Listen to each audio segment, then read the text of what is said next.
Now, if you see this portion, which doesn't have any arteries, that is the stroke area. Because there is no circulation, the neurons are dead. Otherwise, you see all the capillaries of the brain, which is a section of the brain. Now, if I push stem cells to the brain, how I can identify those cells? So those cells should have certain tags. Those cells should glow. Those cells should be fluorescent. So what we did, we took the mesenchymal stem cells and tagged them with GFP. And this GFP, we can say that these cells can glow in the range, in the wavelength where the microscope can take the picture. Okay, let's come to the second image. Now see this image. Can you see small green punctured signals?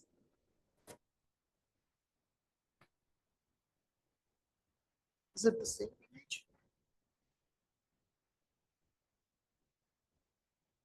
Okay, let me see. Can you see it's not contrast? The black portions are those which are infarct, where there is no neurons, then all the neurons are dead. But it is very clear over here, it is not being seen. I should play it once more. You have green signals. There are many small green signals which are coming out, and that shows that when we infuse the cells are sitting in the brain foci. And that's how we convince the people that whenever we do an infusion, the stem cells are reaching the brain foci. Okay.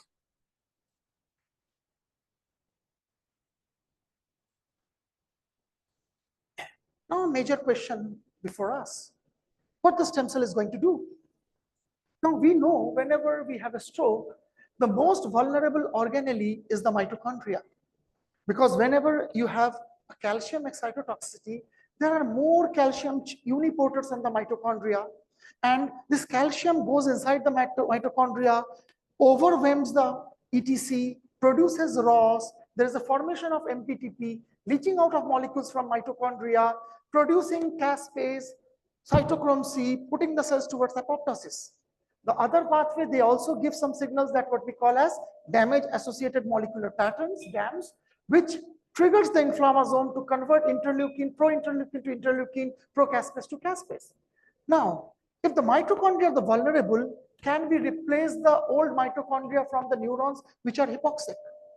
You cannot do anything to those neurons which are dead. It is worthless to work on the neurons which are dead. You can only survive those neurons which are in the hypoxic area, which are about to die. You can increase the life of those neurons which are about to die. So how to increase that life? If we replace the mitochondria, the worn out mitochondria, with the new mitochondria, then it is possible that the survival of those neurons can go high. And the other point where came that there is a beautiful molecule called sirtuins.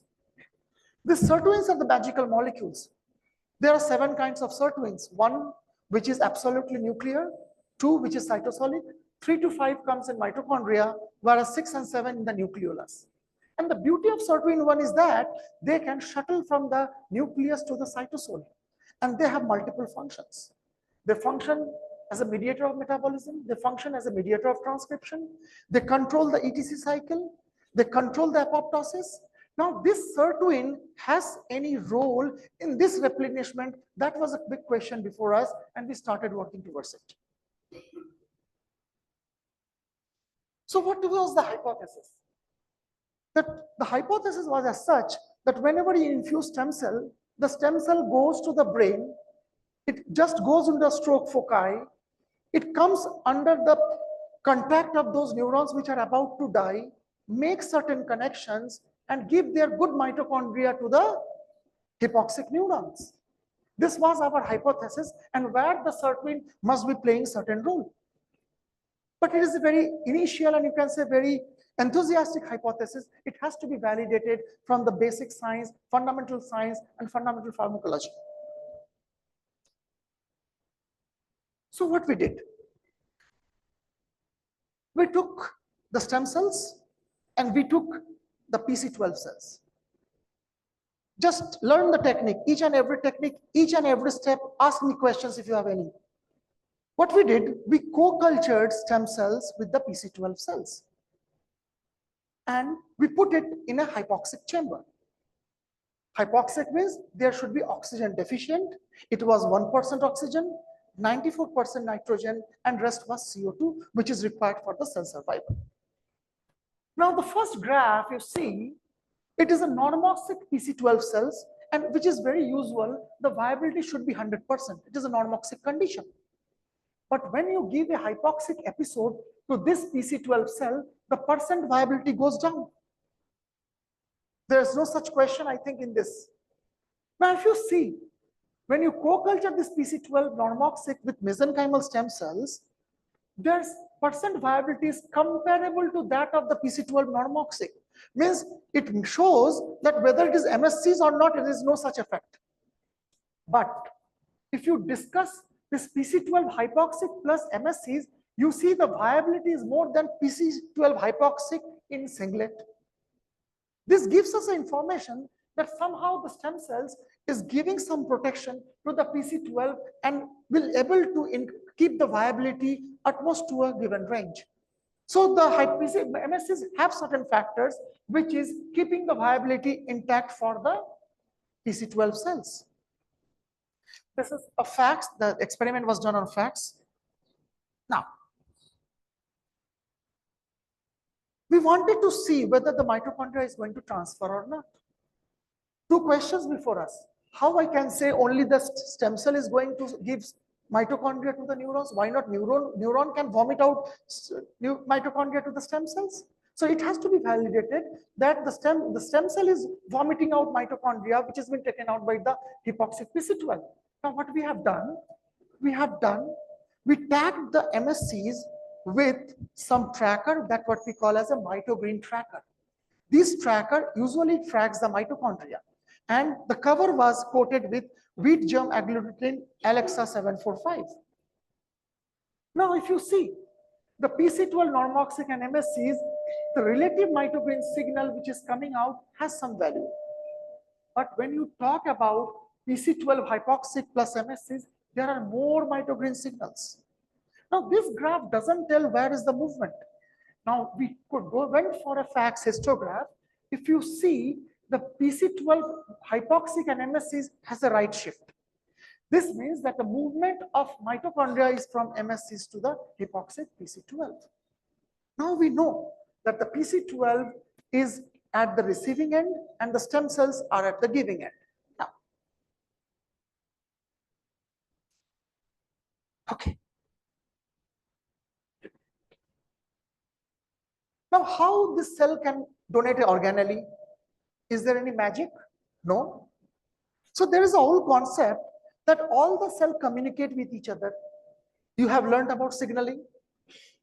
Now, even some of the cells always come in contact with other cell and they communicate and they donate organelles. It is a very natural process. How they do? They should make certain connections with them. And that connections is made through some tunneling nanotubes which are made up of actin fibers. Now, how these are? If you treat those cells with cytochalasin D, which is the actin inhibitor, you won't see any projection formed. This confirms that there are projections between the two cells. If you see this, the big cells are the GFP positive mesenchymal stem cells, and the small cells are the PC12 cells. Now, you see fine connections over here. I will show it more clearly in this. You see, these are the actin filaments which make connection with these cells. Now, we had a real-time phase lapse imaging where you can see these cells are connecting. This image is taken for a live imaging 24 hours. And if you can see, there is a connection between the PC12 and the green MSCs. So this, however, determines that they make connections and there are floating of some sort of organelles in between these two. Now, if at all mitochondria is being transferred, then the effect should be on the ATP production. because mitochondria is involved in ATP formation.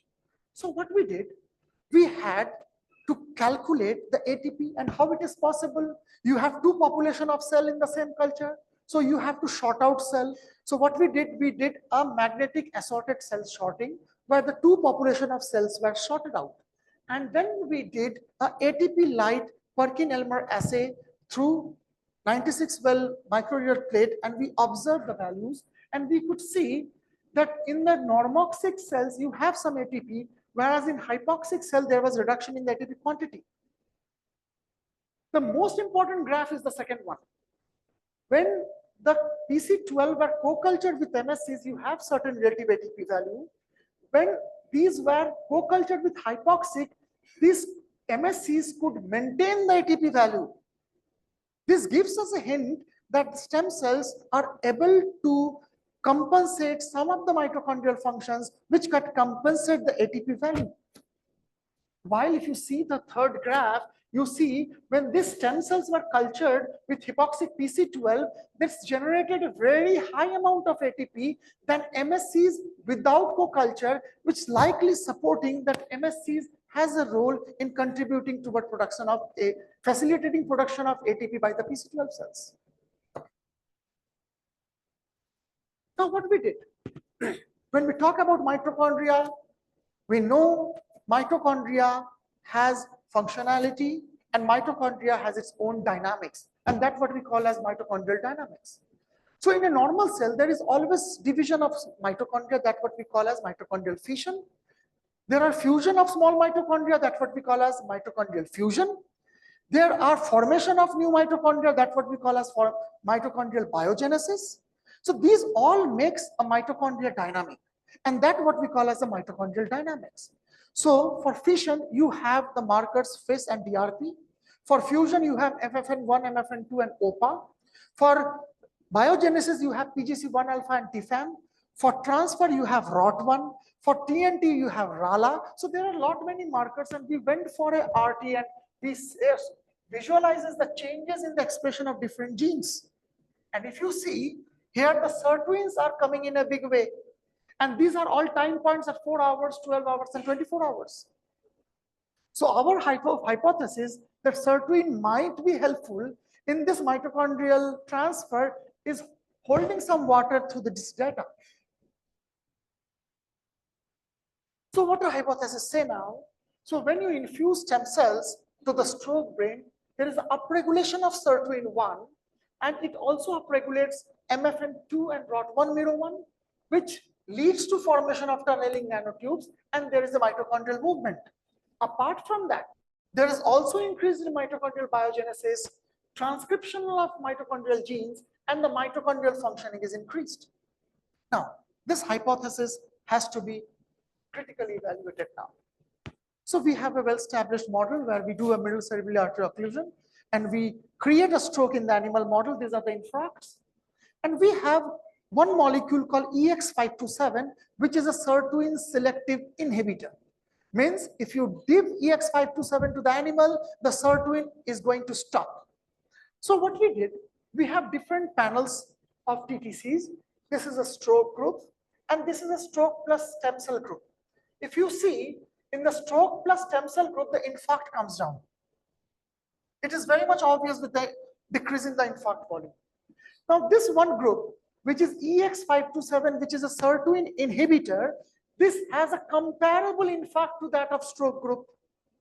So if you are giving IMSCs, the stroke infarct is reducing, but if you are administering EX527, the infarct remains the same. Now there's one group which is stroke plus EX527 plus IMSCs. So now you can see IMSCs could mitigate the effect of stroke EX527 to a greater extent. Means if you have a SIRT1 inhibitor with your stem cell, the stem cell is not going to work properly. But if you have a stem cells in singlet, it is functioning good. So in that case, we can relate that SIRT1 has to play some role in the neuroprotection. So we had the neurological score and everything. That is a very routine analysis we do. Now, We are using a SERT inhibitor, we are using a SERT activator. SERT activator is a resveratrol. So SERTWIN1 inhibitor is EX527 and SERTWIN activator is resveratrol. Now we wanted to learn that we are claiming that we are inhibiting SERTWIN. Actually, we are inhibiting SERTWIN or not.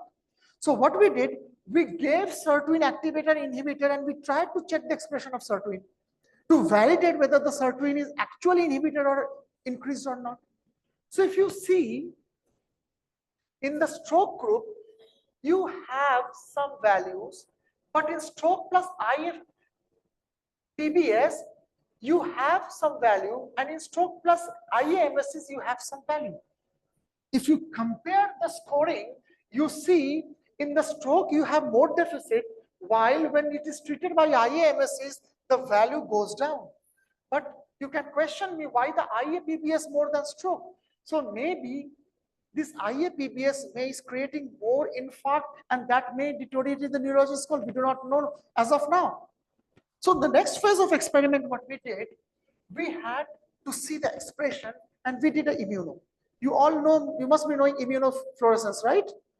How many of know immunofluorescence? Raise your hand. Okay. So this is a direct mean to understand the expression of protein. You can also do a Western blot, we have done. You can also do the expression of mRNA through RT, that we also have done. But the most confirmatory is the immuno. So if you see the expression of SERT1 in stroke, it is much lesser than the normal one. But when you see a stroke plus IAMSCs, the SERTWIN1 level goes high.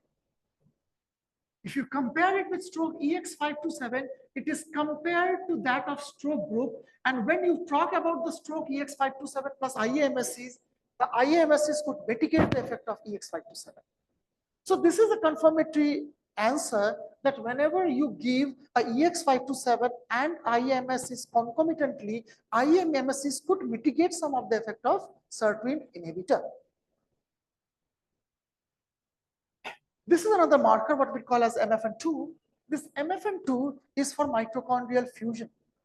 Whenever you have a stroke, you have more fission and less fusion. Fusion is a healthy process and fission is a detrimental process. So if you see MFN2 in the stroke is highly reduced, but when you give it to IAMSCs, it enhances. And if you talk about stroke plus resveratrol plus IAMSC, which is a SERTWIN activator, you have a synergistic effect.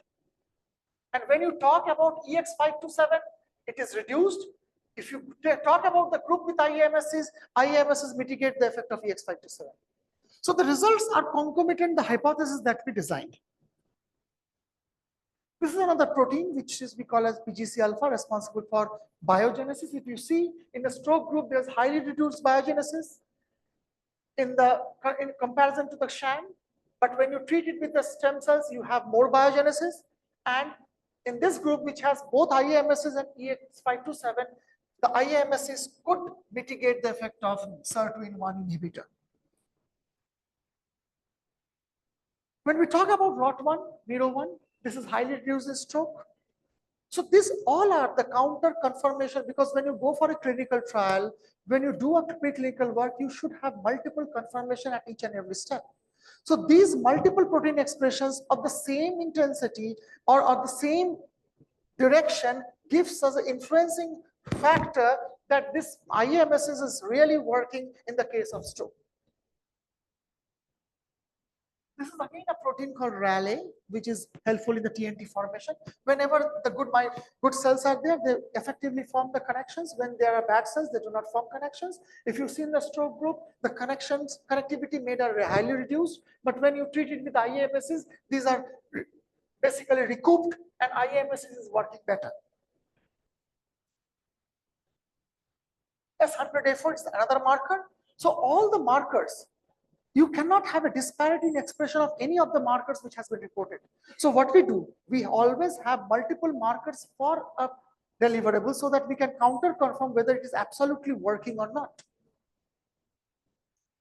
So this is the array of the protein expression. As I mentioned, immuno is the final, but we also counter confirm with the Western blot. Because if you are going for IND application, they need all the data, whether you have done a RT, you have done a immuno, you have done a Western blot expression or not, everything is there.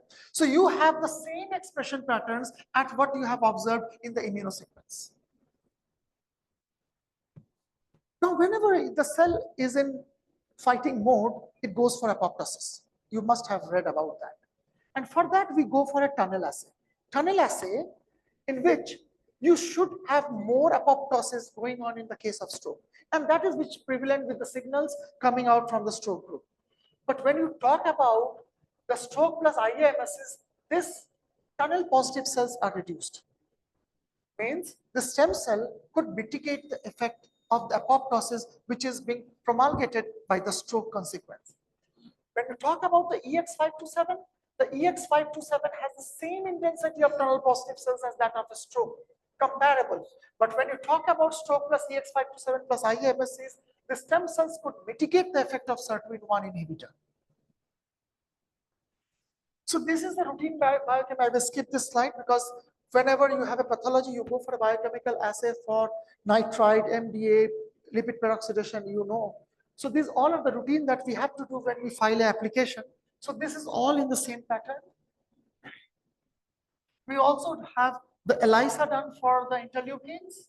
Those are interleukin 10, interleukin 1 beta, interleukin and TNF alpha. And if you can see, there's a reduction of inflammatory markers when in those groups which were treated with the stem cells. This is the transmission electron micrograph. This is a TEM, what we did for the different groups. And if you see in the stroke group, the transmission electron microscope image shows that it is the most diffused mitochondria. You cannot see a distinct Christie's.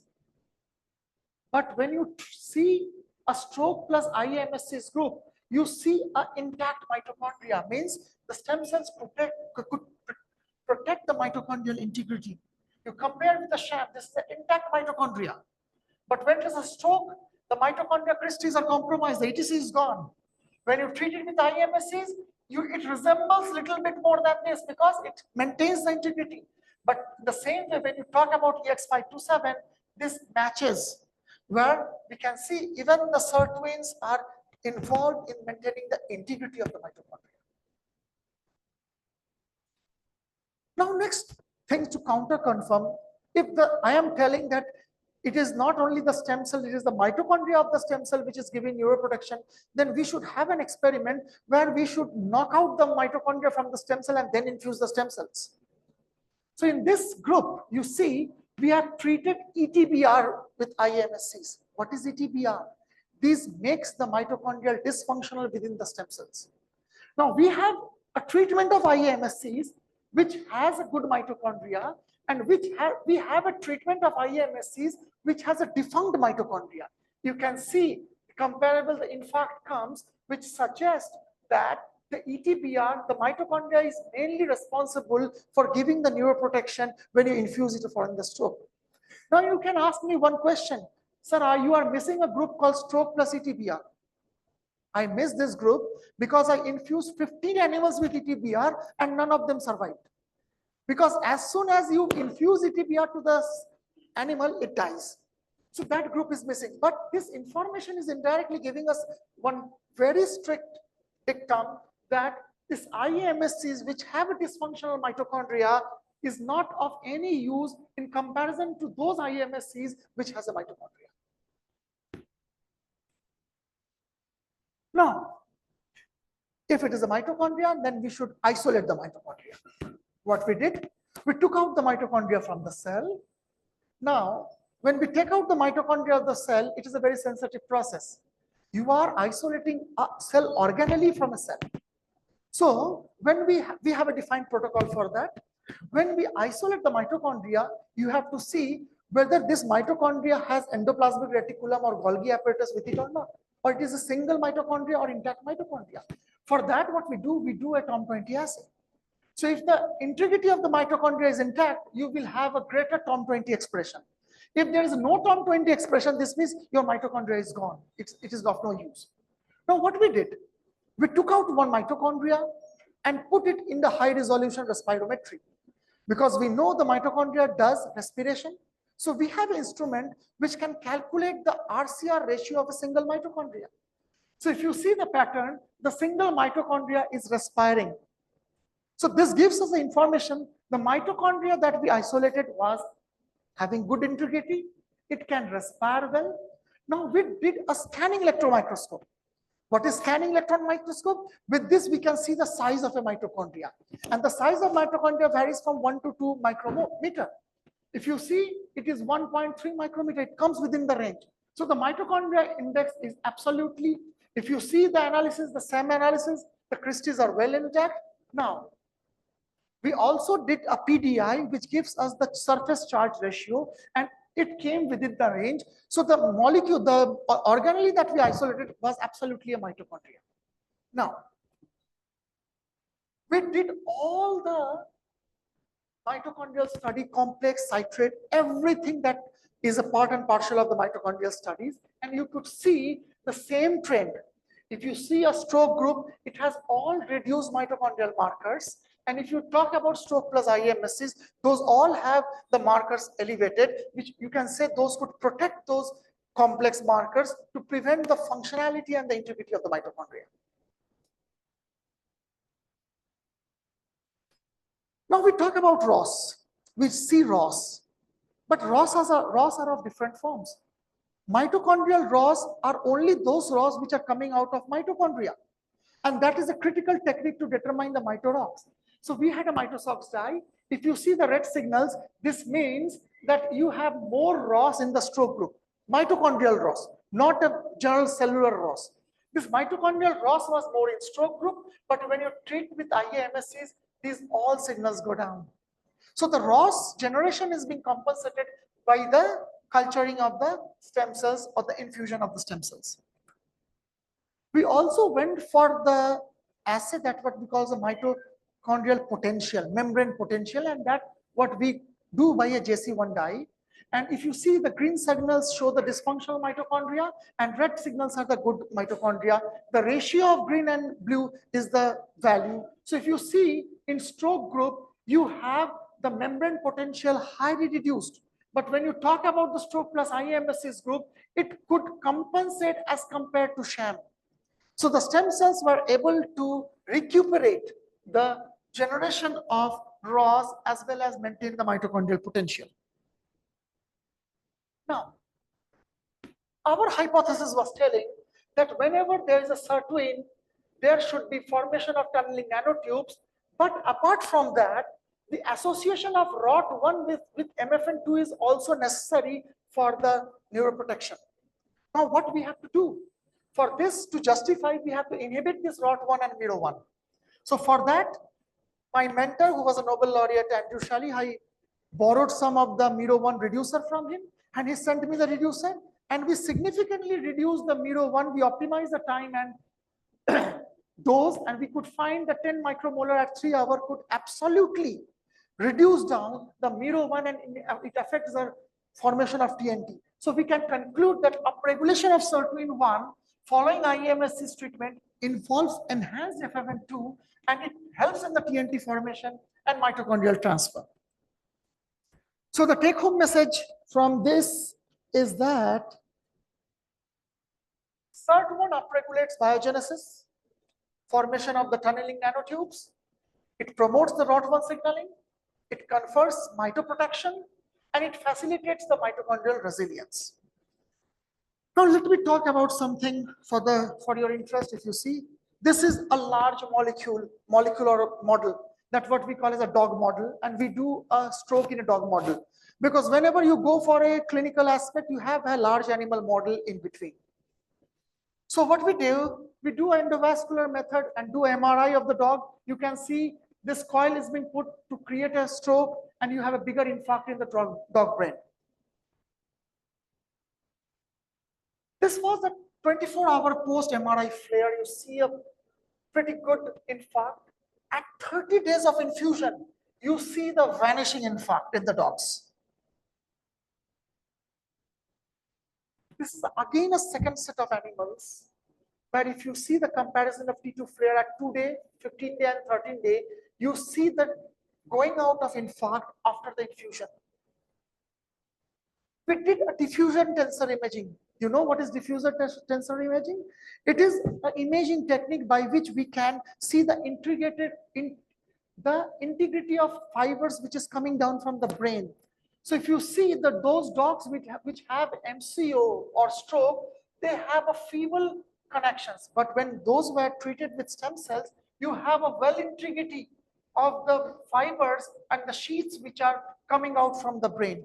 And that's what we call as diffuser tensor imaging, DTI. This is again a set of animals, of a large animal where we have MRI axial cut, and we could see the improvement of neurological score and the infarct volume in large animal model. So these are all my fundings. We are modestly funding by Government of India. ICMR, serve. This is my team. I do nothing.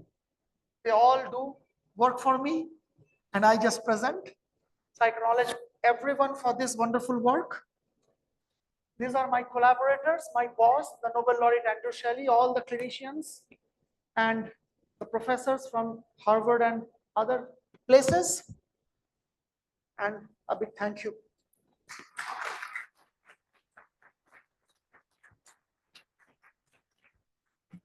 Thank you. If you have any questions, you can shoot. I am there for answering. Thank you so much, sir, for your informative and inspiring talk. If anyone has questions, they can raise their hand. We will provide you the microphone. Hello. Yes. Good afternoon, sir. My name is Dr. Narendra Kumar. Thank you for the wonderful talk. You have done a lot of tremendous work and excellent work on stem cells. My first question is that you're talking about this molecule, EX527. What kind of a molecule it is? It is a selective No. SR2-in-1 inhibitor. It's It's a- an NAD deacetylase. Okay, sir. And that resveratrol in by inhibiting this serotonin 1, does it selectively inhibit the serotonin or No, no, other? no. Resveratrol is a promoter. Resveratrol acts as a promoter, and it acts to promote the transcription of the sirtuins. So it acts as the activator of sirtuin. Okay. So whenever we do not do experiment only inhibiting the thing, we also do the experiment by activating the thing. So resveratrol is the only molecule which activates sirtuin. So we have used that molecule. Okay, because it's a natural product isolated It from. comes with the flavonoids. You Yes, can find it in yes, sir. many Yes, red sir. wine and many Yes, sir. other things. Yeah. Okay, sir. Thank you, sir. Anybody Please have feel free question? to ask me questions. Any questions with the techniques, with the cell culture, with the experiments. Experimental details you can also ask me. Good afternoon, sir. Namaskar. Sir, my question is you use ethidium bromide for dysfunctioning mitochondria. So what is the exact mechanism behind it? ETBR actually is an intercalator, DNA intercalator. It goes and sits within the DNA and it stops the process of replication. When the replication stops, transcription stops, translation stops. Now, you have to see the time point. ETBR, if you treat it prolonged, the cell is going to die. But for some time, for 3 hours or 4 hours, it firstly makes the mitochondrial proteins dysfunctional. So for that only we have used ETBR. There are other molecule called Rexa4, which is also a mitochondrial inhibitor. You can write it down. Any other question, please? Any other question? Yes, sir. Sir.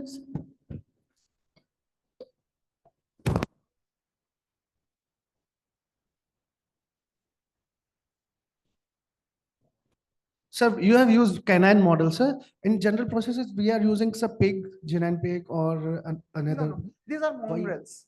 Mongrels, mongrel dog. Either we use mongrel or beagles, not the general pet.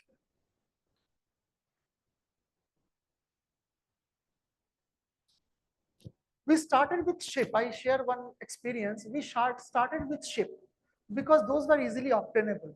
Now, what the problem we faced when we started the endovascular surgery, taking the catheter from the groin to the head, the ships do have many ritis. What is riti? Riti is a venous net-like appearance of veins in the chick region. So when we infuse the catheter, this riti, they get entangled in the riti and never reach to the brain. So after spending almost 10 to 15 lakhs, we landed that we cannot go with this ship model. Then we went for a canine model. This canine have a direct architecture, you can just push it from the femoral and reach to the middle cerebral artery. And for the cardiac things, you should always prefer to have a swine. The pig models are best for the cardiac studies. Sir. Any other questions? Please feel free to ask me questions. Any questions from experiments, how to do, what not to do, anything? Very good afternoon, sir. I'm Tanishka Agrawal, pursuing MPharm, Pharmacology from this institute itself. Actually, my question is beyond experimentation. My question is that you gave us a list of a few symptoms that if these symptoms we discover in any elderly patient or anyone in our household, we take them to the stroke centers. So my question was, are there enough stroke centers? And even if there are, is the treatment feasible even for poor people? Very good question. So we do not have good stroke centers. And that is why the stroke mortality in the country and the village is #1. So I am in the National Committee for Stroke from ICMR, and we are releasing one white letter that now the funding for the stroke research is going to be high. We do not have stroke hospitals. And even the MD people who are doing MD, they do not know how to thrombolize a patient. So that is a big disaster. Secondly, those people, they do not understand the symptoms of a stroke. And even one thing you should remember, if a person has a stroke symptoms, never go for a TPA abruptly. Firstly, you have to take the image of the brain. You should have a plain CT where you can see whether it is a hemorrhagic or ischemic. Because for ischemic, you do a TPA. For hemorrhagic, if you go a TPA, that is a disaster. So firstly, you have to recognize what kind of stroke it is and the time window. If someone is in village, they are not taken to the hospital in the right time, half of the brain is gone. So there is no point in surviving where you are going for rehabilitation therapy for a long time. So that is the main point where the government is working. And you people should also be aware, anyone who has some symptoms, say for example, they have a hemiparesis, their one of side is not working properly. They are speaking something, you cannot get what he is speaking. They have drooping of face. So you recognize the symptom and just tell them to go to a stroke center or a good doctor who can treat the patient so that the patient life can be saved. Because I work with a lot of clinicians, I understand their point of view. I understand what they need. Because this study is we are doing in the collaboration with AIIMS Delhi, and this is already in phase 1. So we know the integrity, what we have to do, what they are expecting, and what the patient care evolves, what the patient care needs. So that every one student who is going for this kind of research, they need to understand. Yes. No other questions? Okay. Please feel free.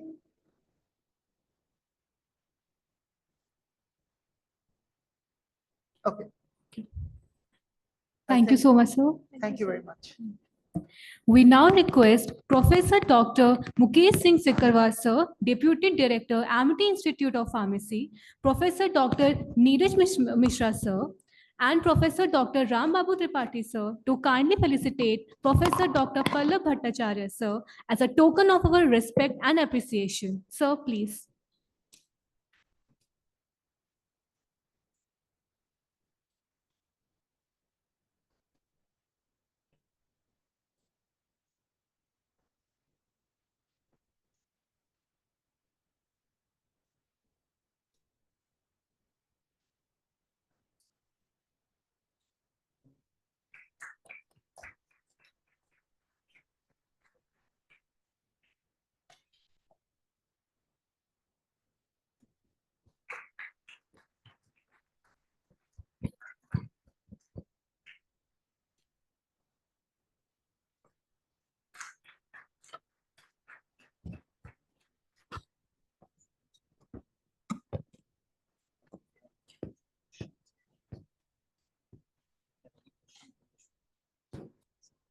Thank you so much, sir. Kindly be seated.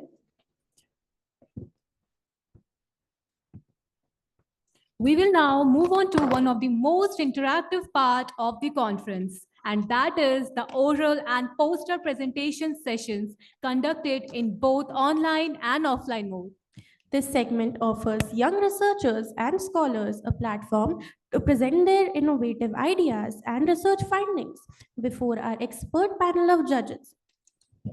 Our panel of judges includes Dr. Ankur Agrawal, Dr. Bhagat Jaiswal, Dr. Rajendra Chauhan, Dr. Subodh Dubey, Dr. Santosh Bhadkaria, Dr. Pankaj Mishra, Dr. Swapnil Rai, Dr. Amit Jain, Dr. Sarvesh Bhargav, and Dr. Shailendra Singh Narwaria. Now, we would request all the undergraduate participants and attendees to kindly proceed to Seminar Hall C block for their oral presentations, and all the postgraduate participants are requested to stay here.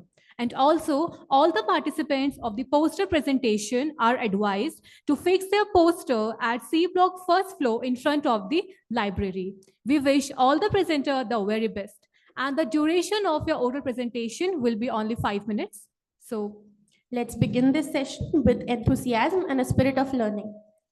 All the students of undergraduate presentations can move to C block, Seminar Hall.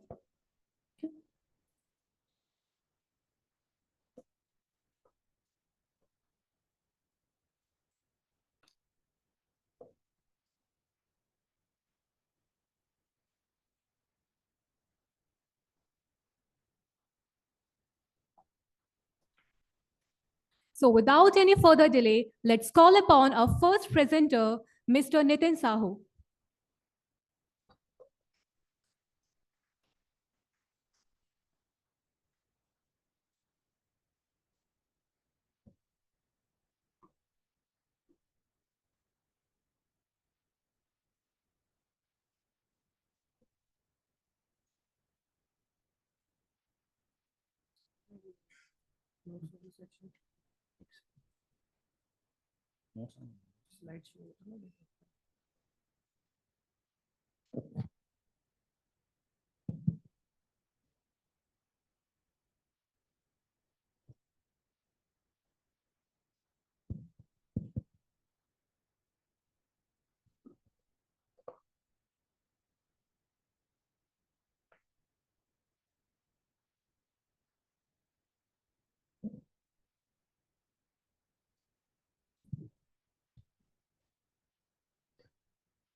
Good afternoon, everyone.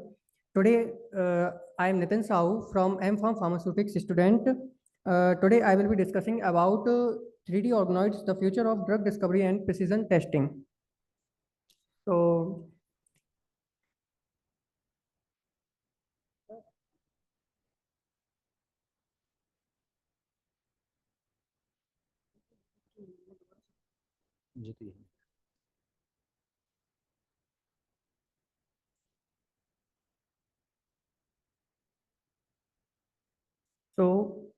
the introduction about what are organoids.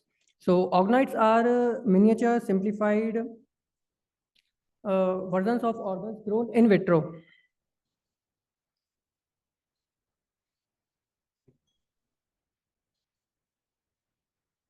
As versatile and dynamic 3D structure derived from stem cells, organoids offer a promising platform that bridges the gap between in vitro studies and real human beings. They mimic structural and functional aspects of real organs. Now, we will see physiological relevance in 3D organoids. Uh, Retention of tissue architecture. Physiological relevance means how organoids help our human body, means in humans how they help to predict diseases and to cure diseases. Physiological relevance, first come retention of tissue architecture. Retention of tissue architecture ensures 3D organoids closely mimic real human tissues. This includes preserving the physical and functional organization that allows the tissue to perform its specific biological roles properly. Now, what does cell diversity function in 3D organoids? Cell diversity in organoids allows testing drugs on multiple cell types within a realistic environment. Genetic background preservation means organoids reflect patient-specific genetic traits for personalized research, means personalized medicines. Realistic human-like drug testing provides accurate results that better predict how drugs act in humans. Prediction of drug efficacy lets researchers determine if a drug will effectively treat diseases or not. Now, how are organoids prepared? Organoids are prepared in 5 simple steps. First is stem cell isolation. Stem cell isolation, as you all know, that stem cells are derived from pluripotent sources like our bone marrow and placenta and some fat tissues. So, stem cells are isolated from these sources. Now, what cell culture? Next is cell culture. We provide them the environment for the growth. Isolated stem cells are grown in nutrient-rich media to expand their population. We provide them cell culture or that environment so that the cells grow in easier way, in human-like way. Now, 3D matrix embedding. Cells are embedded in a gel-like matrix to stimulate a three-dimensional environment. We all know that our cells surrounded extracellular fluid, ECF. So the 3D matrix embedding, it forms the environment like extracellular fluid, which helps the cells to grow and recapitulate. Self-organization. Cells begin to organize themselves into structure resembling miniature organs. When we provide the ECF, extracellular fluid, then the drug, then the 3D organoid sets in a shape of that organ according to the ECF, because there are certain nutrients and certain fibers which allow them to grow like that organ, like kidney environment or in heart environment for heart organoid. Miniature organoid formation. Fully developed organoids form with layered architecture and functional traits.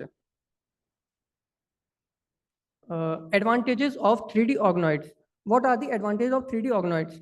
Means how they can help human beings to cure diseases. First of all, accurate disease modeling. Disease modeling is accurate. We can easily identify how it can treat diseases. It can make a model of easily. We can understand in a external environment in vitro studies. Better prediction of human response to drugs. As you all know, we can predict through 3D organoids by performing genetic genetic studies. Reduced animal testing. As we all know, animal testing is already reduced. Personalized medicine, patient-specific organoids for tailored treatments. We have studied earlier about personalized medicines. Now, application in drug discovery. First of all is target validation and efficacy testing. Target validation, basically organoids help confirm if a drug acts on intended biological target and assess its effectiveness in a lab before clinical trials or not. Then toxicity screening. Organoids can be used to test if drug candidates cause harmful effects, improving safety assessment and early in drug development. Now, biomarker identification. Biomarkers helps us to identify which stem cell is of which type of stem cell is it? Is it of kidney or heart or brain? Biomarkers helps us to identify because specific biomarkers are present on specific stem cells. Specific biomarkers help us to identify which type of stem cell we have to take. Now, cancer research. Cancer research, patient-derived tumor organoids enable testing treatments on unique cancer samples, supporting development of customized therapies for individuals. Now we will see precision testing with 3D organoids. Precision testing with organoids help ensure that drug responses are not random but reproducible across similar patient-derived models. Now we will see patient-derived organoids for personalized treatment selection. Patient-derived organoids enable personalized drug testing tailored to individual patients. Means individually we are selective. We use selective medicine to treat the patients. Then real-time monitoring tracks how organoids respond to treatments as they happen.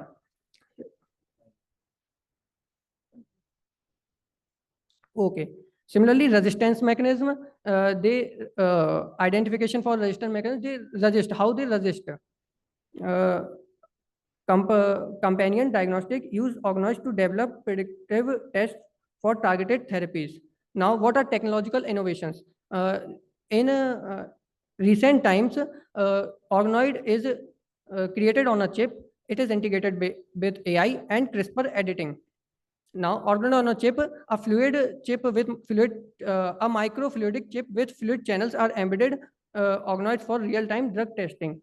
And it is also integrated with AI for better working. And CRISPR editing, we can easily edit genes with organoid DNA to model genetic diseases. Now, challenges and limitations. What are the challenges we face in 3D organoids? First of all, inconsistent lab protocol that hinder reproducibility, vascularization, absence of blood vessels, means we cannot fully develop blood vessels because we are growing it in outer in vitro environment. Then long-term culture, organoid degradation over a time, means it degrades faster at faster rate. We have to increase the degradation time. So future outlook is basically related to the challenges and limitation. For standardization in consistent lab protocols, we can integrate it with AI and robotics. And for vascularization, we can integrate it with global initiatives. I would like to interfere, sir. We have a time limit of 6 minutes, and so please wind up. Huh? Your time is. One slide. Global bank initiatives, it includes a biobank which has all the data related to the organoids. By sharing, we can overcome this problem, vascularization, absent blood vessels, and overcoming organoid degradation. This is related to the long-term culture. The research is being going on the overcoming organoid degradation. So these are the research gaps for 3D organoids. And conclusion, thank you. Any questions?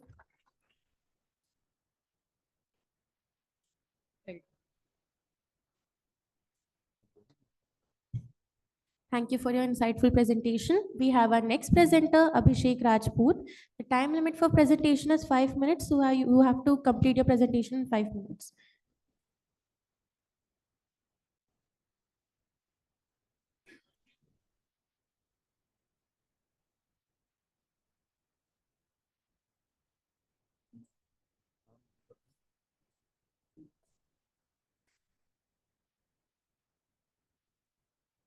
A very warm good afternoon to all. My name is Abhishek Rajput and my topic is role of gut microbiota symbiotic in inflammatory bowel disease. This is table of content introduction, inflammatory bowel disease, gut microbiota in health symbiosis, role of symbiotic inflammatory bowel disease, and impacting factor on gut microbiome and possible treatment of inflammatory bowel disease and lastly conclusion.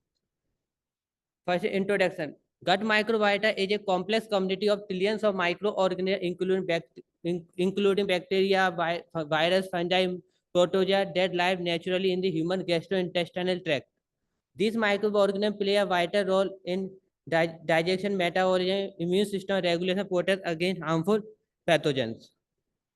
Inflammatory bowel disease. Inflammatory bowel disease is a chronic inflammatory disease that causes continuous inflammation of the digestive tract. It can be related to gene, environment factor, immune system regulation. Inflammatory bowel disease is an inflammatory and autoimmune condition that affects the colon and small intestine, typically resulting in abdominal pain, weight loss, vomiting, and diarrhea. This is the healthy colon. Inflammatory bowel disease is two types of disease: Crohn's disease and ulcerative colitis. Crohn's disease, which part affects the any part of from digestive tract, from mouth, from anus, and ulcerative colitis, which part affects the colon and rectum.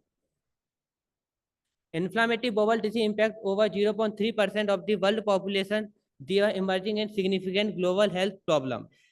In Asia, the incidence of inflammatory bowel disease range from 0.5 to 3.4% 1 lakh individual, highlighting the dynamic nature of this emerging health issue in the region. In the last 10 to 15 years, the incidence of inflammatory bowel disease increased in Korea, Japan, China, Hong Kong, and India. Next is gut microbiota and health symbiosis. The gut microbiota in human body is a symbiosis relationship. The micro help to digest in our disease. The human host provides nutrition and shelter through microbes, and microbes provide the metabolic capacity, vitamins B2 and B12. Next is role of symbiotic in inflammatory bowel disease. Symbiotic is a combination of prebiotic and probiotic to treat the disease of ulcerative colitis. To short chain fatty acid increase, fecal pH decrease, pro-inflammatory markers, TNF alpha, IL-6 decrease, abdominal pain relief decrease, severity score decrease. This is probiotic. Probiotic, pro means promoting and biotic means life. To completely define promoting a life of microorganism. The Food and Agriculture Organization United Nations define probiotic life microorganism which when administered adequate amount from beneficial effect of the host when taken orally. Probiotic supplement, yogurt, gut, and prebiotic is a non-dietary food ingredients that promote the growth of bacteria. Non-digestible supplement होते हैं inulin oligosaccharide trans galacto oligosaccharides. Impacting factor on gut microbiomes. These are the various internal and external environmental conditions. These are the pharmaceutical, geography, life cycle stages, birth processing, infect feeding method, and stress, exercise, metabolic, psychological activities. Next is possible treatment of IBD. Modification of the oral microbiota using the prebiotic and probiotic to improve the gut microbial balance. Next is diet and nutrition therapy. Meditation diet rich in fruit, vegetables, a specific carbohydrate diet to reduce the microbial balance. Exclusive antinatal nutrition to affect the liquid nutritional and parental nutrition directly through the nutrition from veins. Biological drug, anti-TNF drug, interleukin inhibitor, integrin inhibitor, JAK inhibitor, antisense oligonucleotide, and so on. Next is fecal microbiota transplantation. Fecal microbiota transplantation is a treatment of healthy donor stools are transferred in the patient intestine. Inflammatory treatment, inflammatory bowel disease, dosity, ulcerative colitis, Crohn's disease. Crohn's disease, steroid, antibiotic, inflammatory modulator, biological agent. Steroid में prednisonide, antibiotic, ciprofloxacin, and inflammatory modulator, azathioprine, and biological agent में serotozumab or infliximab. Conclusion. Probiotic bacteria and fungi can significantly modulate the pro-inflammatory and anti-inflammatory pathway. This symbiotic and probiotic definitely have great potential for the future therapeutic approach in inflammatory bowel disease. Prebiotic improve mucosal immune function, mucin secretion, and prevention of disease. Dietary fiber and other fermentable substances are fermented by the gut microbiota, leading to the production of short-chain fatty acids. Thank you.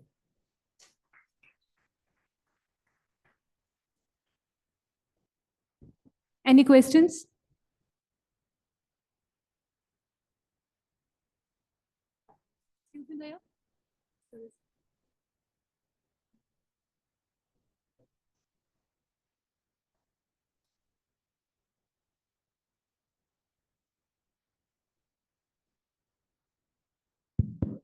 Abhishek, what is SCF?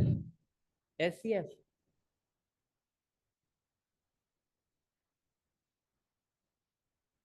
Yes. You put in the presentation, SCF. They are postbiotic or what they are? Yes, sir. What are postbiotics? Yes, sir. What they are? What it is? Sir beneficial living micro organism होते हैं to help करते हैं prebiotics के लिए. So what are example of prebiotics? Inulin, oligosaccharides और trans galacto oligosaccharide. So what is the importance of probiotic in case of the brain disorder or neuro disorder? Is there any relationship between the probiotic, prebiotic and brain disorder? Is there any connection?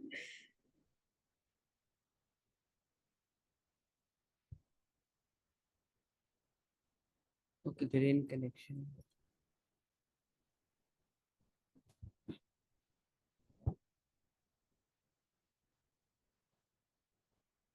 Thank you very much for your wonderful presentation. Moving ahead, I now invite Ms. Tanushka Agarwal for her presentation, and kindly make sure that you're only having 5 minutes.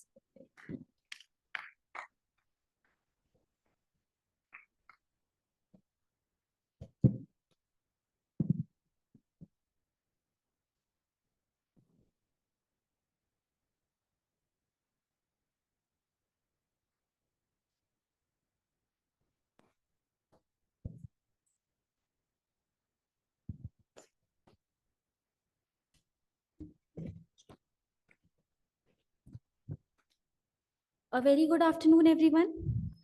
This is Tanushka Agrawal. I'll discuss how AI and machine learning are revolutionizing oncology by enabling accurate prediction of chemotherapeutic responses. So, cancer is a highly heterogeneous and traditional method which often fail to identify the best drug for each patient. So, the incorporation of AI in cancer can analyze multi-omics, data imaging, and clinical parameters to predict drug sensitivity before treatment begins. This not only improves outcomes but also helps to avoid toxicity and unnecessary financial burden. I'll walk you through the data used, the models applied, real world application challenges, and future directions. So, breast cancer is most common among women worldwide. We have over 2.3 million new cases annually. So cases are nearly, causes are 685,000 deaths per year. The main issue is drug resistance and unpredictable responses to chemotherapy. So each patient is different, their bodies are different, and thus drugs responses in each patient's body is also different. So it is not necessary that each and every patient responds to the drug in same way in which the other patients do. So we have used neoadjuvant chemotherapy and PCR in using AI and machine learning as tools to modify breast cancer and to treat it and to cure it. So the two major kind of breast cancers are triple negative breast cancer and HER2 positive cancer. Triple negative breast cancer is a type of cancer in which there is no estrogen response, no progesterone response, and no Ki-67 response. These are the biomarkers which are secreted when one patient has usually cancer. So triple negative breast cancer is a fatal type of cancer, whereas HER2 positive cancer, which is human epidermal growth factor cancer, receptor factor cancer, is a cancer in which we see estrogen response, progesterone response, and Ki-67 response. These inflammatory mediators are detectable there, and we can reduce the amount of these mediators and we can cure the cancer. So by giving neoadjuvant chemotherapy, we used to shrink the size of the tumor and then we used to operate the tumor. Now, pathological complete response is a measure that whether the patient has benefited from the therapy or not. If the patient has, if no tumor cells are there after neoadjuvant chemotherapy, then the pathological complete response is 100%. We'll move to the next slide now. Why predict chemotherapeutic response? So as I told you, every patient's cancer behaves differently. Trial and error, drug selection often causes treatment failures or toxicity. Imagine if we keep giving different drugs to a particular patient, then it will lead to the accumulation of those drugs in the body, and it will eventually lead to toxicity. A person is already dealing with a fatal disease, that is cancer, and then the toxicity of these drugs happens. So that is more complicated. AI and machine learning help predict which patients will benefit from a drug before treatment starts. So achieving pathological complete response strongly predicts better long-term survival. We cannot cure cancers, but we can always increase the longevity by giving these chemotherapies. The role of AI and machine learning in oncology is that AI mimics human decision making. As we all know today, we use various tools like ChatGPT, Gemini to solve our day-to-day problems. So doctors also incorporate AI, artificial intelligence, into their studies so that the database is reduced, so that the database is collected from all over the world, the money is reduced, and also the time taken is reduced. So machine learning learns from past data and improves prediction. Deep learning uses neural networks to detect complex patterns. Now, the application of AI and machine learning in oncology is early detection, accurate diagnosis, personalized treatment, drug discovery, and optimization. The major machine learning tools used are CNNs, GNs.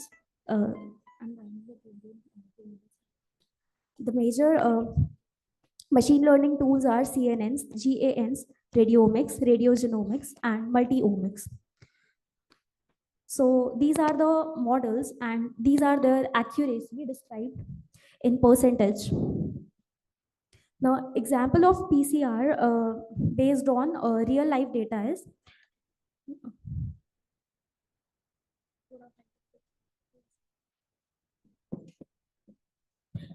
I'll just conclude in a few words that AI and machine learning uses various models to predict cancer, and the databases collected from all over the world, that time is reduced and the money is also reduced. Thus, we can move to the conclusion, and this is it. Thank you. Thank you so much for your presentation. Let's proceed. Anyone has questions?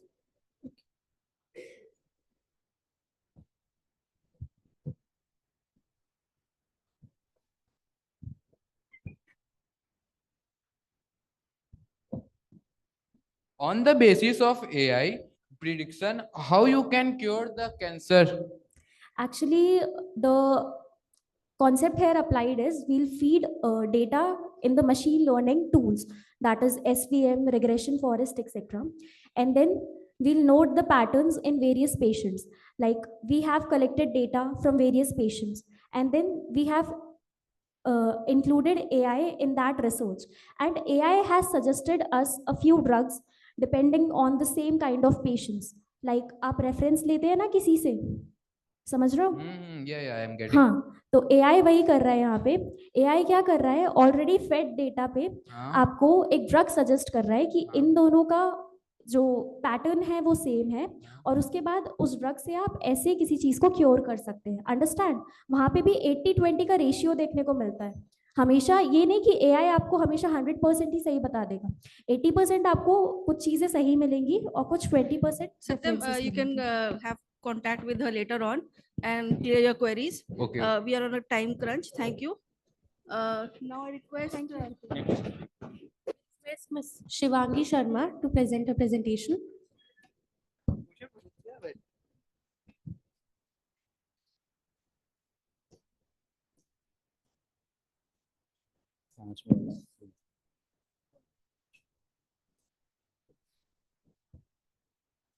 Good afternoon, respected dignitaries. I am Shivangi Sharma, Project Fellow in the Pharmacy Department under the supervision of Dr. Rajiv Sharma sir and the co-supervision of Dr. Wasim Akram sir.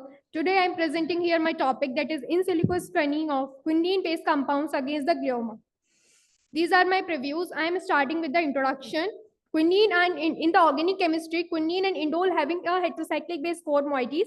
Some of them are pharmaceuticals, functional materials, agrochemicals, etc. These are the some examples. That is the tetrahydrothioperano 2,3-B indole skeleton. It is an antipsychotic drug. Flustamine A and hermesine both are the marine alkaloids. Camptothecian, topotecan, excipient, these are the well-known anti-cancer drugs. Quinine is a well-known anti-malarial drug.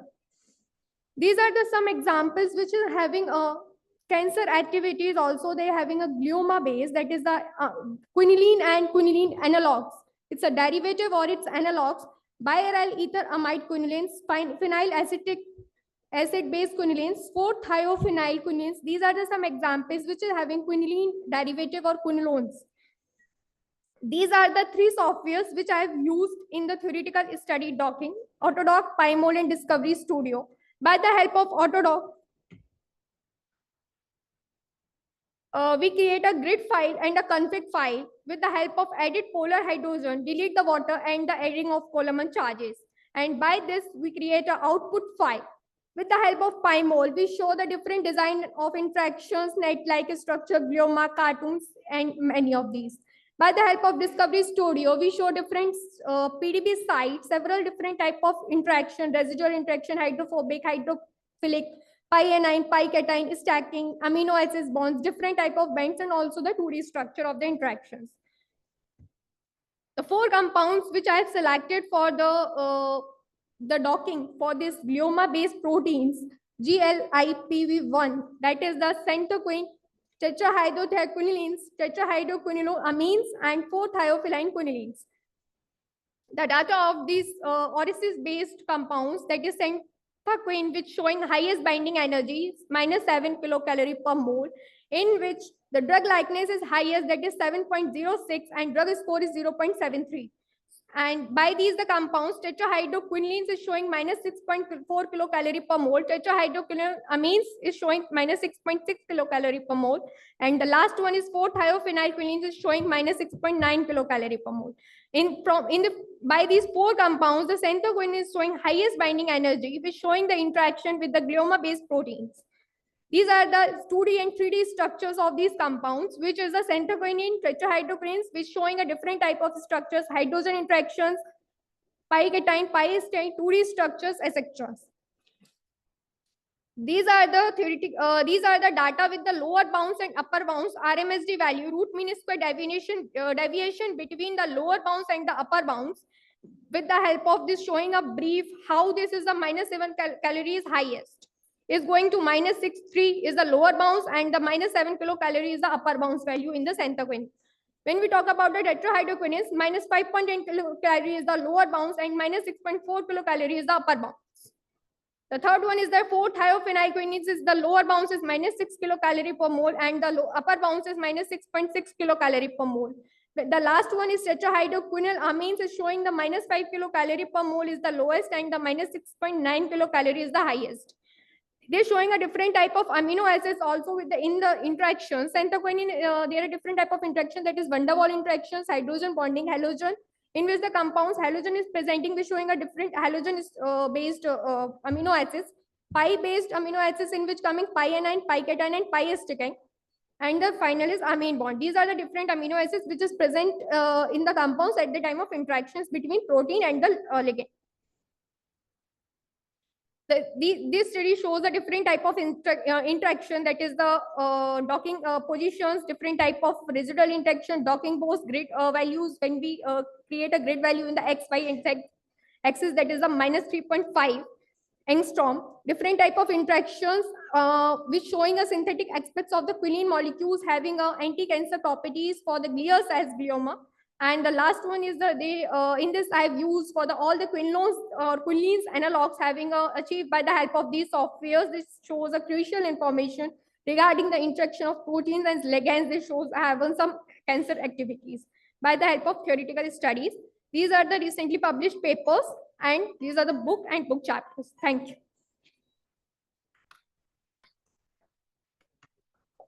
Any questions from the audience?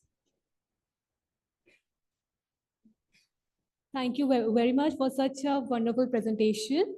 Let's move on to the next presenter, who is Mr. K. Shivaji Patra.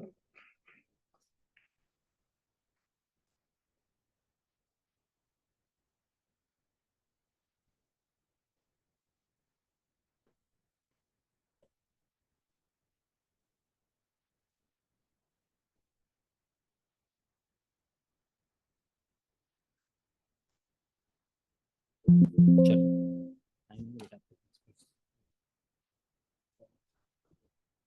कौन सा है?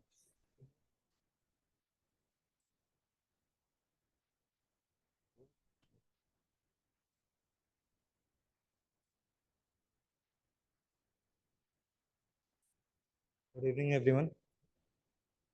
Respected teachers and honored delegates. I am K. Shivaji Patra from M.Pharm Pharmacology, standing before you to present my topic, which is challenges and advances in the pharmacotherapy of Huntington's disease. This is our today's agenda. Let's start with the introduction.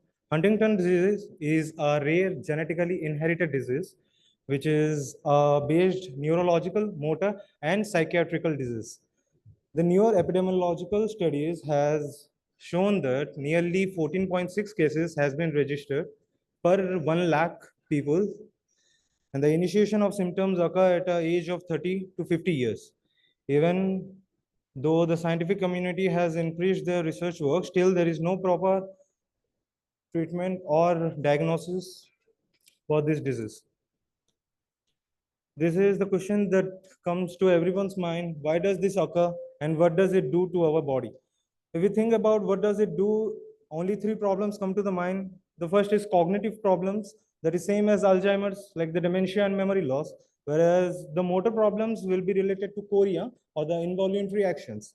The psychiatric problems will be related to the mood dysregulation and suicidal behaviors. Further, we can go through the pathophysiology and how does it occur. The main thing is the repetition of CAG nucleotide, and the repetition in normal patients are nearly to 10 to 30. Whether if you go through the victims of HD patients, it will be more than 100 repetitions.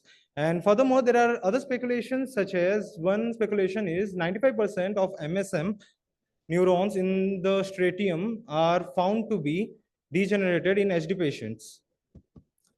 But the cross-link of HT genes are the cause of death, or the soluble proteins are still in question.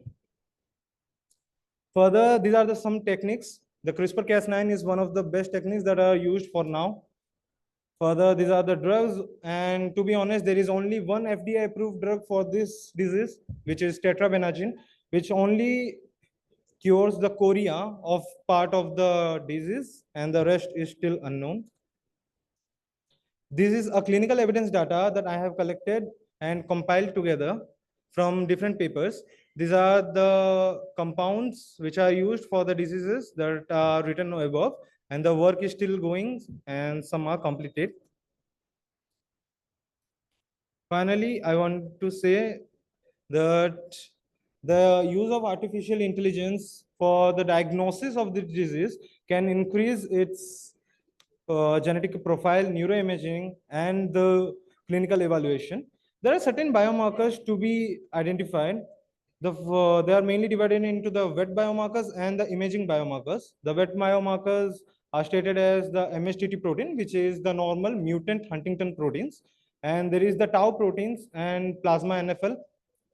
There are also imaging biomarkers such as the MRI-based biomarkers and the PET imaging biomarkers. Even though the research are still going and many researchers are already completed to this project, still there is no proper theoretical approach or a symptomatic approach for disease.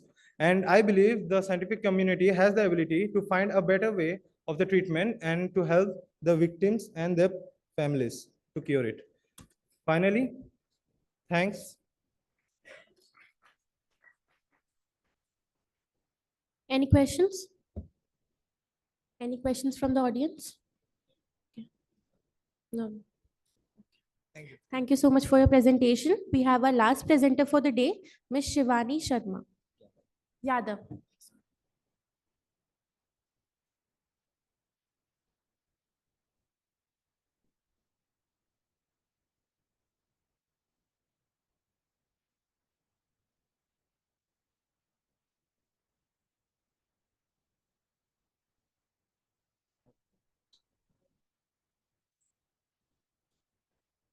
A very warm and heartfelt good afternoon to all who present over here. We are here to make the conference brighter. I am Shivani Yadav, M.Pharm student I would like to share my views on multifunctional surface engineered silk fibron nanoparticles for cancer therapy. So the content we will cover in it: introduction, silk fibron as nanomaterials for drug delivery, structure, composition, and properties, therapeutic role of silk fibron, surface modification of silk fibron nanoparticles, physical characterization, and at the last, conclusion. Introduction. Nanotechnology has transferred modern drug delivery system. Biopolymers such as silk fibron are gaining attention for their biocompatibility and biodegradability. Biocompatibility, that is safe for body, and biodegradability, that is break down naturally, and tunable properties such as mechanical strength, degradation rate, and drug loading properties. Silk fibron nanoparticles provide a controlled, targeted, and sustained drug release system. Increasing interest in silk fibron nanoparticles for anti-cancer therapy due to their ability to deliver hydrophobic drugs and reduce the side effects. Cancer drug causes more side effects and got the poor solubility. So we enhance it by the silk fibron nanoparticles, improve drug stability and protection from degradation, controlled and sustained release at the tumor site, reduce systematic. So at the last, silk fibron nanoparticles represent a natural, safe, and effective nanocarrier system for cancer treatment. They combine the strengths of biopolymer-based material with advanced nanotechnology, offering better therapeutic efficacy and fewer adverse effects compared to the conventional drug delivery system. Silk fibron as nanomaterial for drug delivery system. Silk fibron is a structural protein for silk fibers, processes unique molecular and mechanical characteristics. It is highly suitable for nanotechnology applications. The key features and ideal properties for silk fibron drug delivery system are it is amphiphilic in nature. It has both properties as well as hydrophobic and hydrophilic. Excellent biocompatibility, minimizes immune reactions, control degradation, tunable properties like such as mechanical strength, degradation rate, beta sheet crystallinity. Non-toxic degradation products, glycerin and alanine, are naturally metabolized by the body. Preparation methods for SF nanoparticles: dissolution, ethanol, and acidation precipitation. It precipitates and formation of nanoparticle. Salting out method, we added the salt in it and the precipitation of nanoparticles. Microemulsion and ultrasonification, it uniform the size of the nanoparticles. Electrospraying and self-assembly techniques. This is the structure of molecular silk fibron.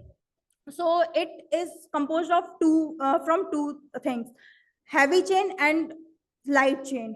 Heavy chain rich in repetitive sequences of glycine, alanine, serine, forming beta sheets. Light chain linked to the heavy chain by a disulfide bond. The structural organization, it is divided into primary, secondary, and tertiary, and quaternary. Properties relevant to the drug delivery: biocompatible, biodegradable, and low immunogenicity, high thermal stability, and adjustable, hydrophilicity, and crystallinity. Therapeutic role of silk fibron nanoparticles in cancer therapy.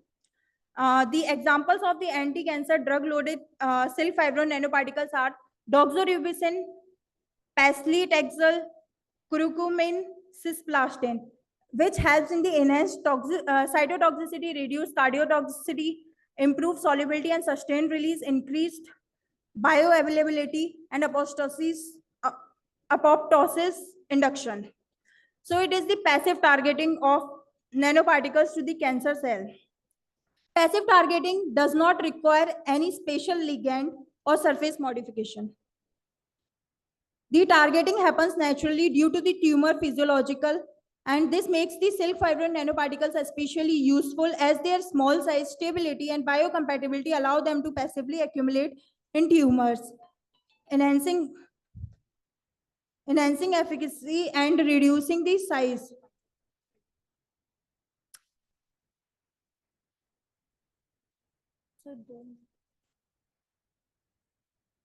This is the conclusion. Silk fibrin is a versatile and sustainable biomaterial for nanomedicine applications. It is biocompatible, under degradation, tunable degradation, and structural versatility. Silk fibrin nanoparticles provide the enhanced drug stability, targeted delivery, and controlled release for cancer therapy. Ongoing research on surface functionalization, stimulation, responsiveness, and hybridization will accelerate their clinical translation. Future developments could lead to safe, efficient, and personalized cancer nanomedicines based on silk fibrin. Thank you. Thank you so much for such an insightful presentation. With this, we conclude our oral presentation competition for the day. We sincerely thank all the presenters for their hard work, dedication, and the confidence with which they deliver their research. We express our heartfelt gratitude to our esteemed judges for their feedback, assessment, and valuable time. We will now take a small pause for results to come, and the valedictory session will start at 4:15.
Abhishek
certificate वाला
Manoj sir.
Good evening, ladies and gentlemen. I'm Ansi. And I, Bhumi.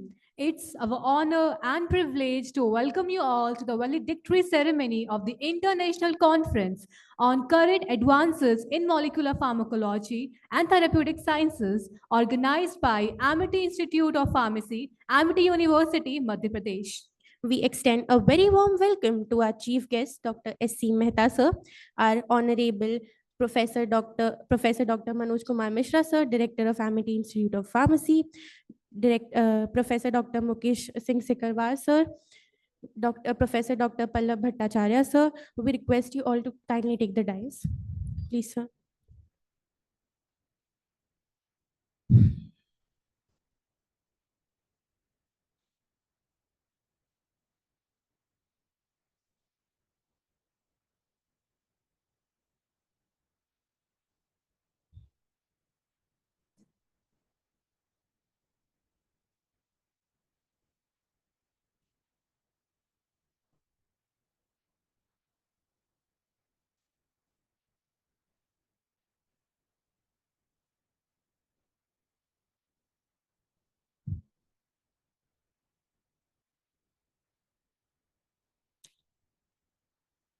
So now it's time for the most awaited moment of the evening, the address by our chief guest, Dr. S.C. Mehta, sir.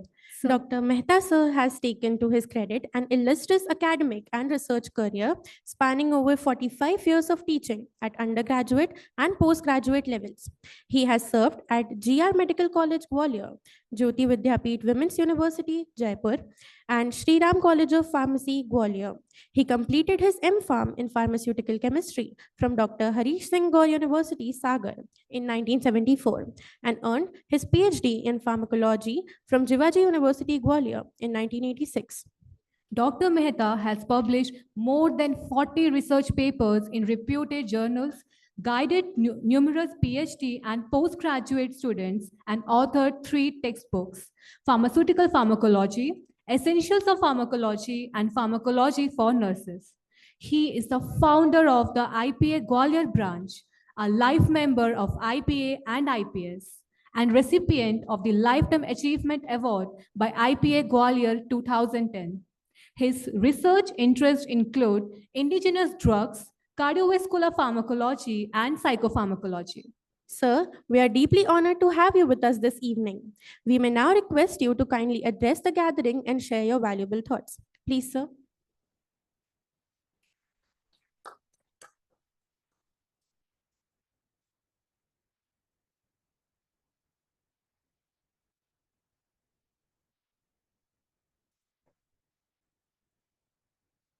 Good afternoon. At the outset, I wish to congratulate the organizers of this conference for selecting the very recent topic, the current advances in molecular pharmacology and therapeutics. Molecular pharmacology, we all know, was mainly concerned with the mechanism of drug action and later to the discovery of the drugs. If we see the history of the drug discovery, the first drugs were isolated from the plants like reserpine, chloroquine, atropine, digitalis glycosides, and many others. After that, with the advent of the molecular pharmacology, we come to the target delivery of drugs. For example, angiotensin converting enzyme, one is converted into angiotensin 2, and the drugs like which act in hypertension, they inhibit the ACE, they work as a ACE inhibitor, that is angiotensin converting enzyme inhibitor. Similarly, the drugs like act on the receptor side, that is like losartan and other drugs that act on the receptor to produce antihypertensive action. But ultimately, the molecular pharmacology has made tremendous progress in the field of drug discovery and the identification of the pathogenesis of the disease.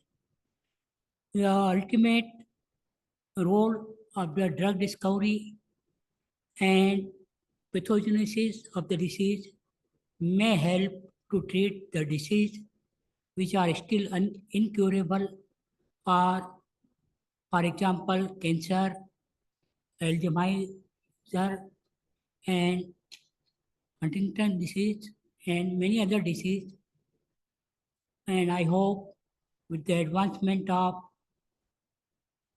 molecular pharmacology and better understanding of the pathogenesis of the disease will help to treat all the disease.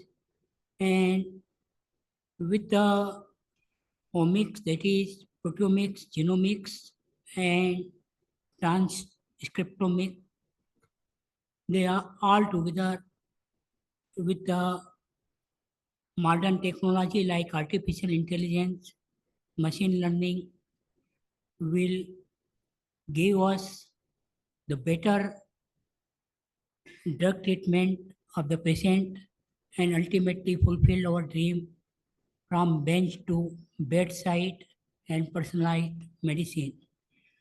In the last, I wish to congratulate all the participants and especially those who have presented nice papers, nice research papers, and their research topic was very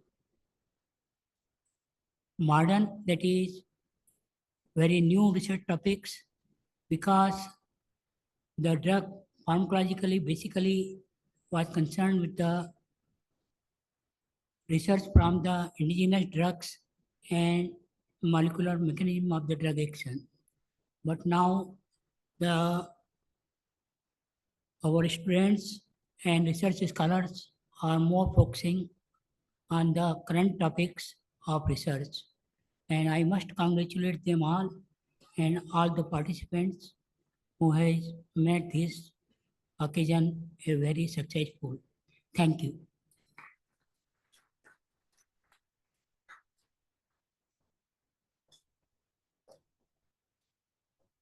Thank you so much, sir, for such your inspiring and thought-provoking words. Your address has truly enriched and motivated us all. May I now request Professor Dr. Manoj Kumar Mishra, sir, and Professor Dr. Mukesh Singh Sikarwar, sir, to felicitate Dr. S.C. Mehta, sir. Sir, please.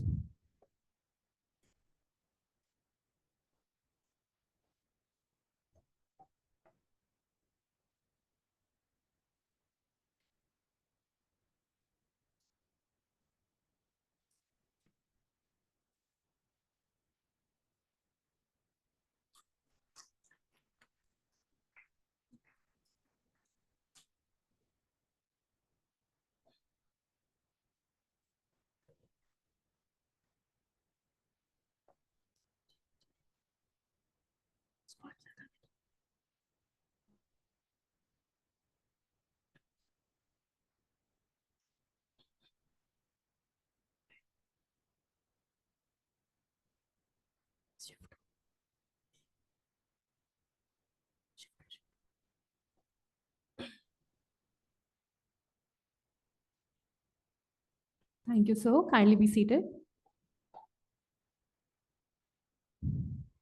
We now take this opportunity to acknowledge and appreciate the valuable contribution of our judges for the oral and poster presentation, who devoted their time, expertise to evaluating each participant.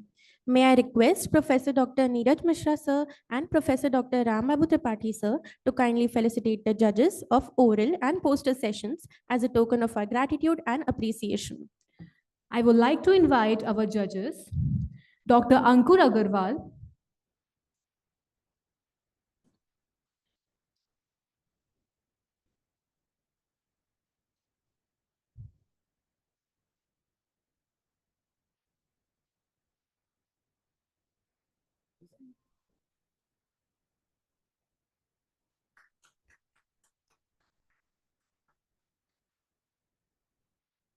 Dr. Bhagat Jaiswal,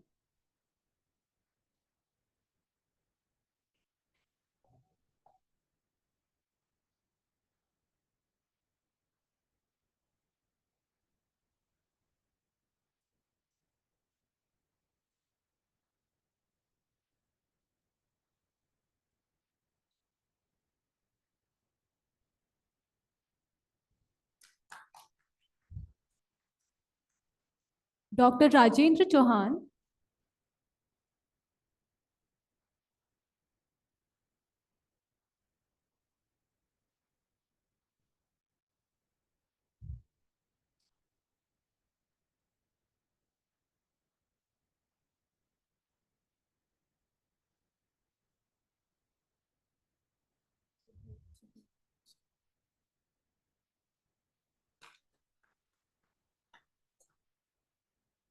Dr. Subodh Dabe,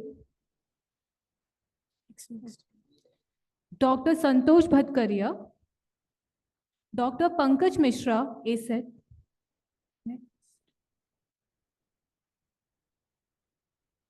Dr. Pankaj Mishra. Dr. Swapnil Rai, Dr. Amit Jain,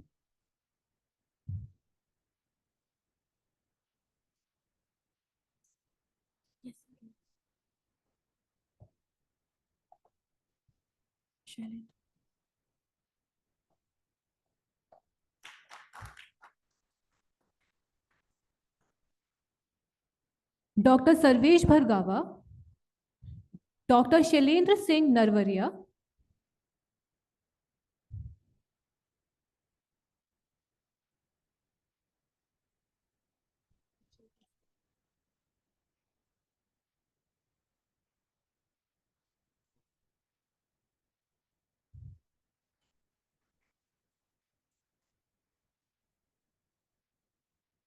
We would also like to invite our respected sponsor for the conference, Mr. Dharmesh Shah. Sir, please come up on the stage.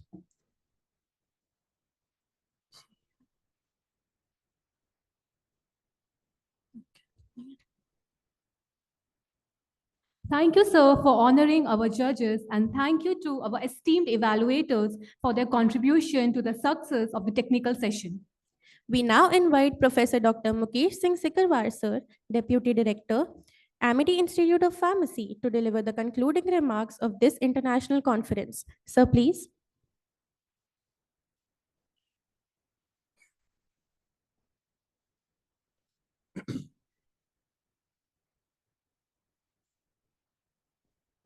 Thank you. Good afternoon, everyone. Professor Dr. S.C. Mehta, sir, Chief Guest for today's valedictory function. Director AIP, Professor Dr. Manoj Kumar Mishra, sir. Professor Dr. Pallav Bhattacharya, sir, keynote speaker of the technical session 2. Professor Dr. Naveen Sharma, sir, organizing secretary for this international conference. Invited guests, professors, faculty members, researchers, participants, and dear students. It is both an honor and privilege for me to present before you the concluding remarks on this one-day international conference on the current advances in molecular pharmacology and therapeutic sciences. Over the past sessions since morning, we have witnessed the outstanding presentations of the many distinguished speakers in inaugural ceremony, technical session 1 and 2, and in the valedictory session. These presentations have enlightened us today on the various topics, including the personalized medicine, targeted therapy, beta blockers, anti-platelet receptors, next generation materials for obesity treatment, GLP analogs, importance of the QT intervals in arrhythmia, stem cell therapy for strokes, drug discovery, AI, ML, bench to bedside medicines, and believe me, these burning topics are the one which are transforming the landscape for the molecular pharmacology. Today, we have witnessed more than 30 oral and poster presentations. And in this international conference, and discussions from these presentations highlight that today science is not limited, or it's not in the isolation, but it is in the collaboration and integration. These conferences, these kind of conferences are the actually platform for you to network and to grow your network and make friends of the like interest. For this conference, more than 224 participants have joined today online and offline mode. And these participants were very active throughout the session, and their participation is greatly appreciated. As we conclude today, let us remember that the conference like these are not the end, but the beginning. And such platforms give us the opportunity to connect together and grow further. I am confident that today's conference objectives are well achieved. And on that note, let us continue lightening the path and future discoveries in the molecular pharmacology and the therapeutical sciences. So thank you all. Jai Hind, Jai Bharat. Thank you.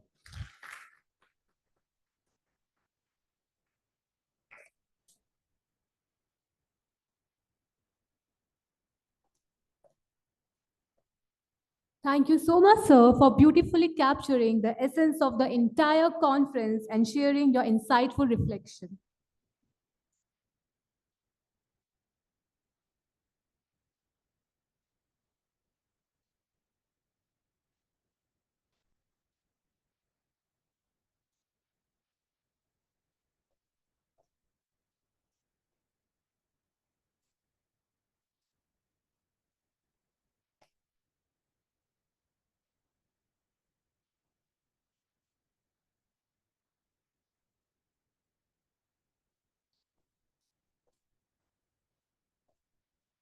Okay, so we are calculating the results, so kindly have some patience.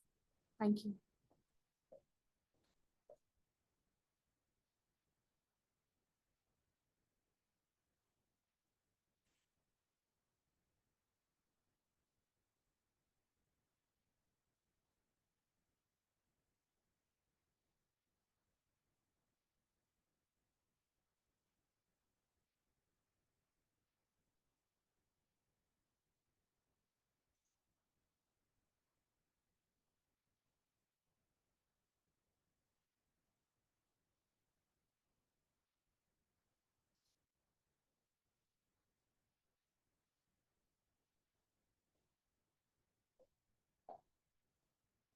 Please have some patience. We will announce the winners very soon.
And now, the most cheerful and awaited moment of the evening, the prize distribution ceremony.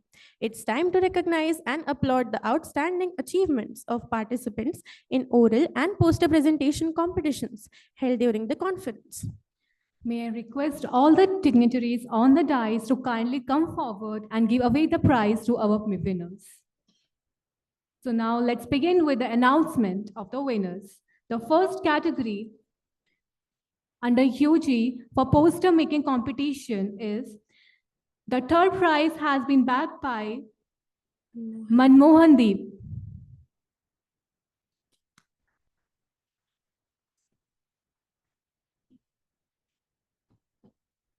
All the dignitaries are requested to kindly come forward. Thank you, sir.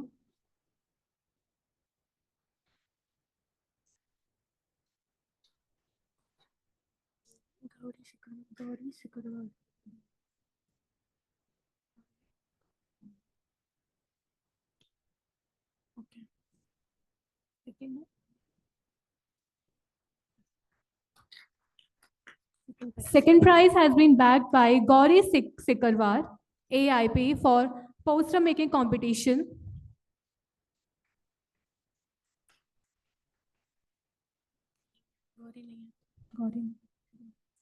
The first prize has been backed by Kana Gang.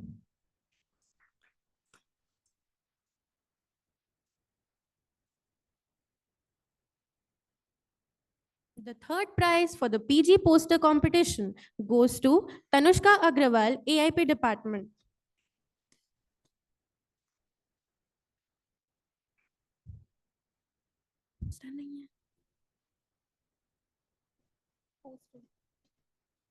The second prize for the poster making competition for postgraduate goes to Prashant Vallabh, AIP department.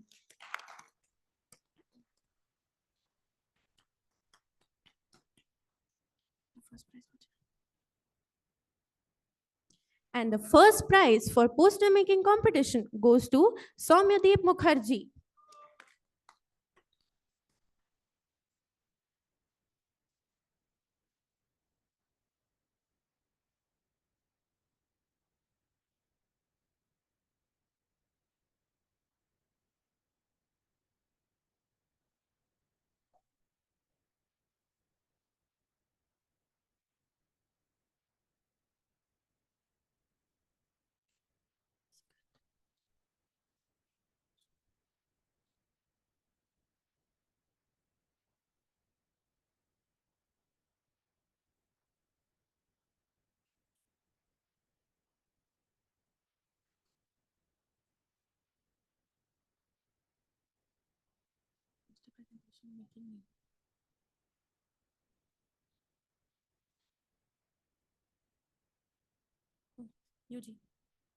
Our next UG category for oral presentation, the third prize has been backed by Love Thakur.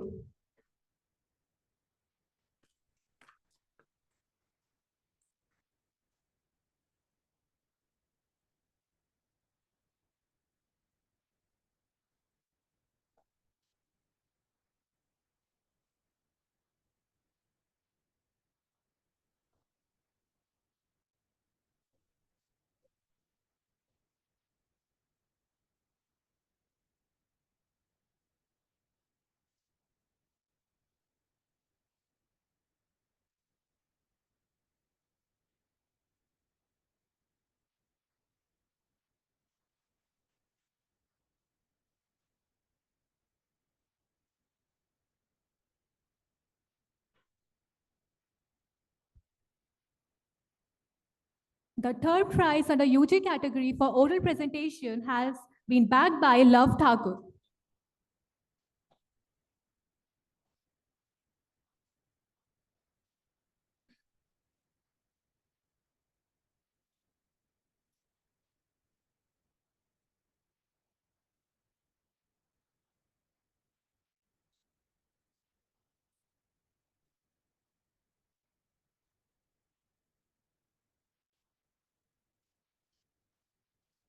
The second prize goes to Roshni, AIP.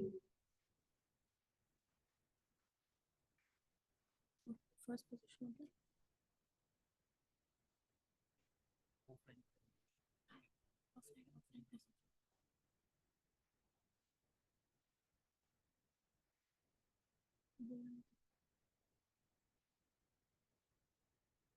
I would like to invite Dr. Neeraj Mishra sir, Naveen sir, and Ram Babu sir to join the prize distribution ceremony. Sir, please come forward.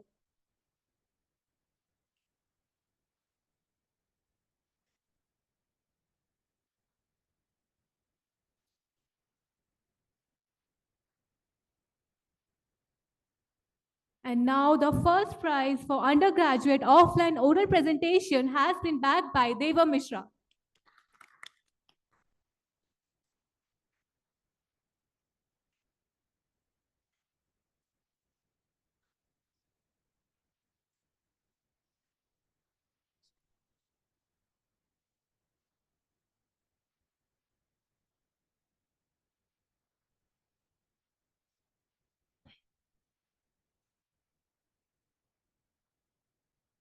The third prize for the oral presentation competition for the postgraduates is backed by Ms. Shivangi Sharma, AIP Department.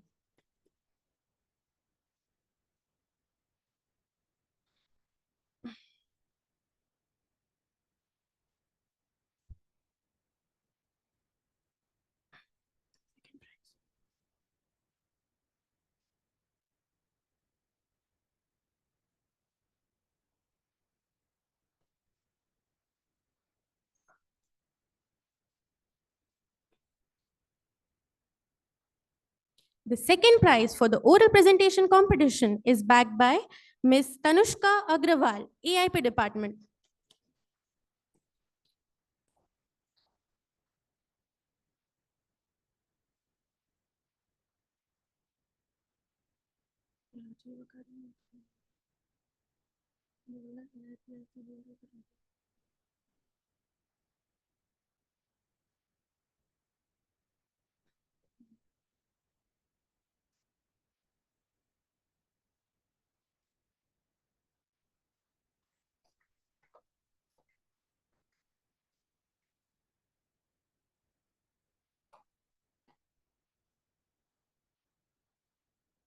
And the first prize for oral presentation competition goes to Pavan Pandey from Rajiv Academy, Mathura.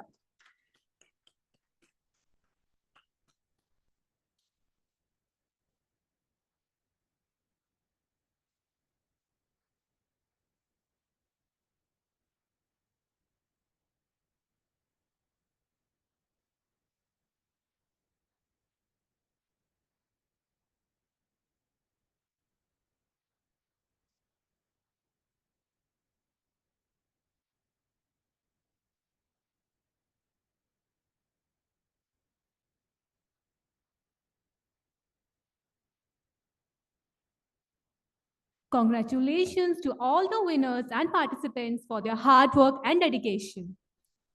We request all the winners to come up on the stage for a group photograph. Please, all the winners come up on the stage.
We request all the dignitaries to be seated, please.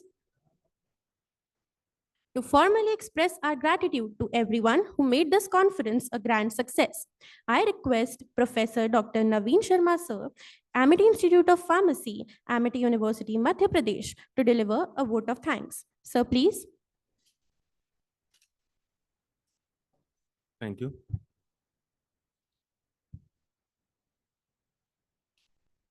Good evening, everyone. As we come to the conclusion of this enriching and thought-provoking international conference on current advances in molecular pharmacology and therapeutic sciences, it's my privilege on behalf of Amity Institute of Pharmacy, Amity University, Madhya Pradesh, to extend the vote of thanks to all who have contributed to making this event a grand success. First and foremost, we express our deep sense of gratitude to our Honorable Founder President, Dr. Ashok K. Chauhan Sir, Chancellor and Chairman, Dr. Asim Chauhan Sir, for his constant guidance, encouragement, and visionary leadership that inspire us to strive for academic excellence. Our heartfelt thanks to Honorable Pro-Chancellor, Lieutenant General V.K. Sharma Sir, and Honorable Vice Chancellor, Professor Dr. R.S. Tomar Sir, for their continuous motivation, support, and blessings throughout the organizing this international conference. We are equally grateful to Professor Dr. M.P. Kaushik, Pro Vice Chancellor Research, Registrar Sir, Admin Director, Director Hostel, for their invaluable guidance, meticulous planning, and unwavering support in making this conference possible. It was truly an honor to have among us Dr. Puneet Rastogi, Head Department of Cardiology, GR Medical College, Gwalior, as our guest of honor. His presence, it was very much gracious, and his inspiring words added immense value to this event. We are deeply thankful to our international keynote speaker, Professor Dr. Gayatri Selvan Subramanian, Deputy Dean of Internalization, Sunway University, Malaysia, for his enlightening address and for sharing his vast international perspective on pharmacology research. Our sincere gratitude to our national keynote speaker, Professor Dr. Sanmoy Karmakar, Director Pharmacology and Toxicology, Jadavpur University, Kolkata, and Dr. Pallab Bhattacharya, Dean IPER, Ahmedabad, for their highly insightful and thought-provoking talks that enriched the scientific sessions of the conference.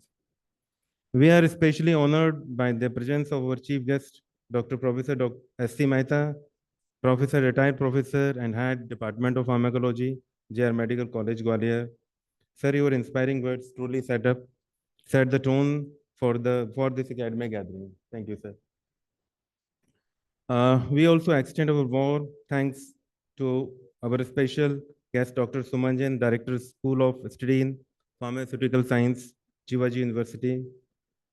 Dr. Manoj Sharma, Professor, School of Studies in Pharmaceutical Science, Shivaji University, for gracing the occasion and supporting our initiative. I would like to express my special thanks to our convener and director, Professor Dr. Manoj Kumar Mishra, sir, and co-convener, Professor Dr. Mukesh Singh Sagarwar, sir, for their kind cooperation, constant support, and valuable contribution. My heartfelt thanks and appreciation goes to all the coordinators and member of the organizing committee, Professor Dr. Neeraj Mishra, Professor Dr.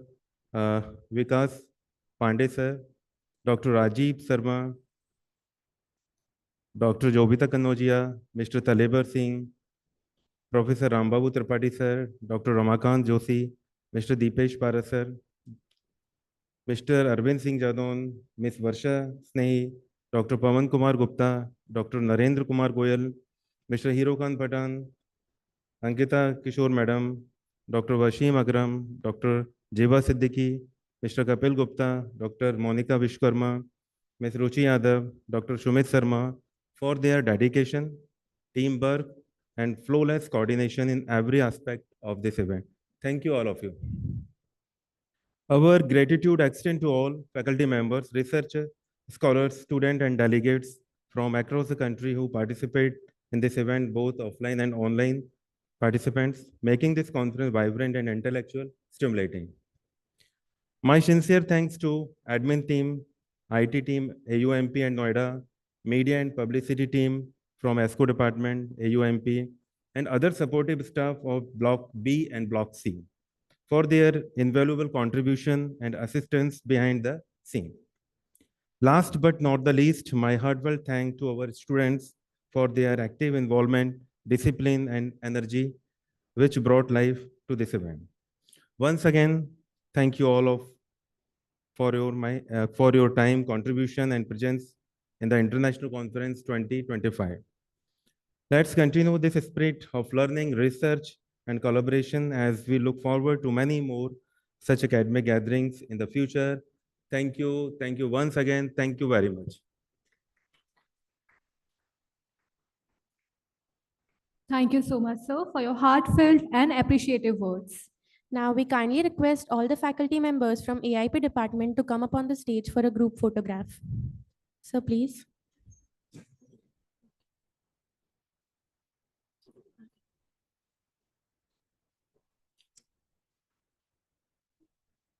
Please, all the respected faculty members, please come up on the stage for the photograph.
I request all the volunteers to please come up on the stage for a group photo. Please come fast. All the volunteers.